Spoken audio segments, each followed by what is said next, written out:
জাতীয় সনদ বাস্তবায়ন আদেশ 2025-এর বিধান বাস্তবায়ন করাও জনগণের সার্বভৌম ইচ্ছা ও অভিপ্রায়ের বহিঃপ্রকাশ।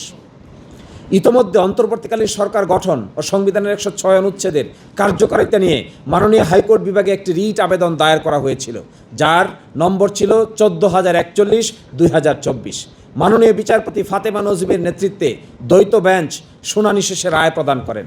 রায়ে আদালত বলেন, জনগণের সার্বভৌম ক্ষমতা ও অভিপ্রায়ই অন্তর্বর্তীকালীন সরকারের বৈধতার মূল উৎস।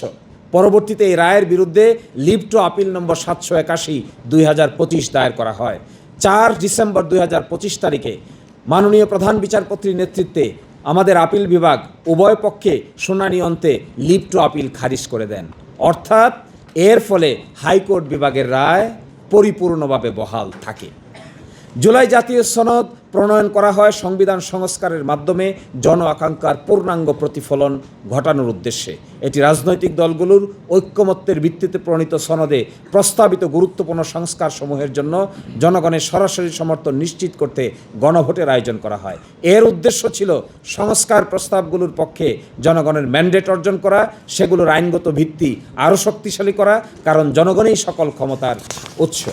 In the heart of the city rises a destination built for greatness. International Convention City, Bosundhara. Life takes a new course. ঘ. অন্তর্বর্তীকালীন সরকারের প্রধান উপদেষ্টাগণ শপথ গ্রহণ করেছেন, অথচ বর্তমান সংবিধানে প্রধান উপদেষ্টাদের শপথ গ্রহণের কোনো বিধান নেই, শপথ ফর্মও নেই। তাহলে শপথ নিলেন কিভাবে? তার একমাত্র উত্তর হলো গণ অভ্যুত্থানের মাধ্যমে প্রকাশিত জনগণের সার্বভৌম ক্ষমতা ও অভিপ্রায়। এই অভিপ্রায়ই আইনগত বৈধতার সবচেয়ে বড় উৎস। 12 ফেব্রুয়ারি অনুষ্ঠিত জাতীয় নির্বাচন গণভোটের মূল ভিত্তি জুলাই জাতীয় সনদ বাস্তবায়ন আদেশ। জুলাই জাতীয় সনদ বাস্তবায়ন আদেশ ছাড়া 12 ফেব্রুয়ারির নির্বাচনের আর কোনো সেপারেট আইনগত ফাউন্ডেশন আমরা খুঁজে পাই না। অনুচ্ছেদ 1 অনুযায়ী এই আদেশ জারির অব্যবহিত পর অনুষ্ঠিত জাতীয় সংসদের সাধারণ নির্বাচন এবং অনুচ্ছেদ 5 অনুযায়ী আদেশ জারির অব্যবহিত পর অনুষ্ঠিতব্য গণভোট। অর্থাৎ যেহেতু বর্তমান সংবিধানে উল্লেখিত সময়ে নির্বাচন বা গণভোট অনুষ্ঠানের সুনির্দিষ্ট লিখিত বিধান নেই, সেহেতু এই আদেশে উল্লেখিত সংজ্ঞা সময়কাল নির্বাচনের একমাত্র আইনি ভিত্তি। এই আদেশে বাইরে নির্বাচন অনুষ্ঠানের আর কোনো লিগ্যাল বেসিস নেই। আমাদের দেশের বর্তমান পরিস্থিতির সাথে ফিলিপাইন, গ্রানাডা, লেসোতো পরিস্থিতির সম্পূর্ণ রকম মিল রয়েছে। এই সমস্ত দেশেও গণ অভ্যুত্থানের ফলে শাসক শ্রেণী দেশ থেকে বাধ্য হয়েছিলেন। বিষয়টি শেষ পর্যন্ত স্ব দেশের সুপ্রিম কোর্টের মামলা হিসেবে গড়িয়েছিল।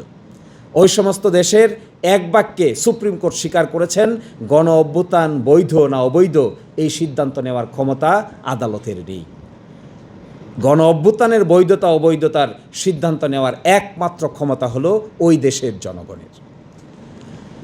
ফলে জুলাই জাতীয় সনদ বাস্তবায়ন আদেশেই জনগণের সার্বভৌম ক্ষমতা ও অভিপ্রায় প্রকাশের একমাত্র আইনগত মাধ্যম।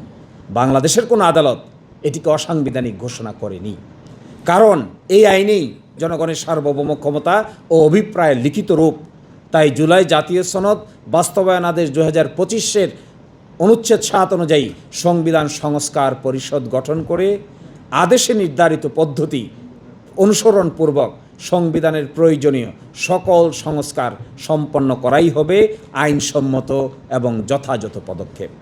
আর তা যদি করা না হয়, তাহলে সংবিধান সংশোধনের যে উদ্যোগ নেওয়া হচ্ছে এটি একটি নিয়মতান্ত্রিক কাজে পরিণত হবে। উল্লেখ্য যে 5 আগস্ট 2024 থেকে 12 ফেব্রুয়ারি 2026 পর্যন্ত যে সময়কাল আমরা পার করেছি, সরকারের পক্ষ থেকে বলা হচ্ছে এটি একটি ক্রান্তিকালীন সময়। সংবিধানের 4th তফসিলে তারা এটিকে একটি কাভারেজ দিতে চান।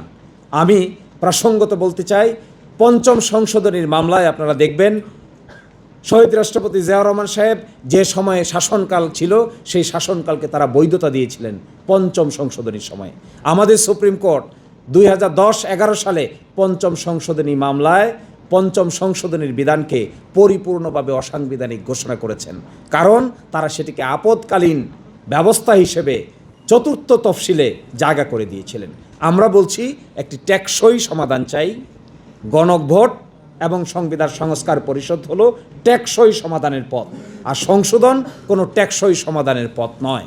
এই সংশোধনের লাইনে যারা কথা বলছেন কিংবা সরকারের পক্ষ থেকে যারা এই প্রস্তাব দিচ্ছেন, আমাদের বিবেচনায় এটি সম্পূর্ণভাবে গণ অভ্যুত্থানের প্রতি অবজ্ঞা প্রদর্শন করা হচ্ছে, এড়িয়ে যাওয়া হচ্ছে, সংবিধানের প্রতিও ইনজাস্টিস করা হচ্ছে।